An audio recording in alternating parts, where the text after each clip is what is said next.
Saudara-saudari terkasih, jumpa lagi dalam permenungan hari Jumat 26 Juni 2020, Jumat pada pekan biasa yang ke-12.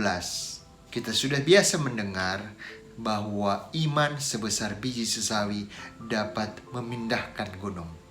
Dan dalam bacaan hari ini, khususnya bacaan Injil, kita melihat bahwa sesuatu ketidakmungkinan dan kemustahilan menjadi mungkin dan benar-benar terjadi.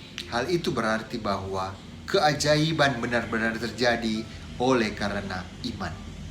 Kisah seorang kusta yang disembuhkan atau ditahirkan seketika merupakan suatu kisah keajaiban oleh karena iman dan tentu disertai oleh kuasa yang ilahi.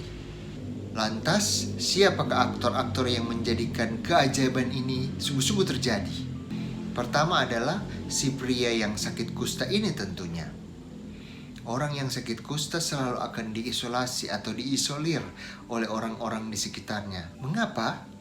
Karena sudah pasti mereka takut secara fisik akan tertular oleh penyakit lepra atau penyakit kusta itu. Tetapi bukan hanya sampai di situ. Orang-orang yang kena kusta atau penyakit kusta itu menjadi tanda bahwa jiwa mereka, hidup mereka dipenuhi oleh dosa yang mendalam, dosa yang mematikan. Karena itu mereka tidak mendapatkan tempat dalam hidup religius pada masanya di antara orang Israel dan orang Yahudi. Yang menarik di sini adalah karena imannya, kehendaknya dari si kusta yang besar akan Allah, akan Yesus, akan kuasa kasih-Nya, sang kusta itu berlari kepada Yesus, menerobos. Kita semua dapat membayangkan bagaimana si kusta itu menerobos. Pasti dia ditolak, dia dijauhi, mungkin juga dia dimarahi, dan kemudian dia dicerca.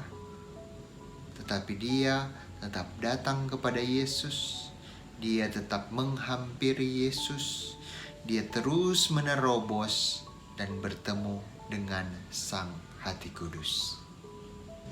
Semua kesulitan-kesulitan itu tidak menghalanginya untuk datang kepada Yesus, dan ia membuka hidupnya, membuka dirinya untuk dijamah, dipulihkan oleh Yesus sendiri. Si kusta yang menerobos menjadi tanda suatu keterbukaan dari si sakit. Walaupun banyak tantangan yang harus dihadapi, banyak pengorbanan yang harus dibuat. Aktor yang kedua tidak lain adalah Yesus sendiri. Hati Yesus yang lembut dan penuh kasih itu tidak menunggu. Yesus segera bereaksi dan kemudian beraksi.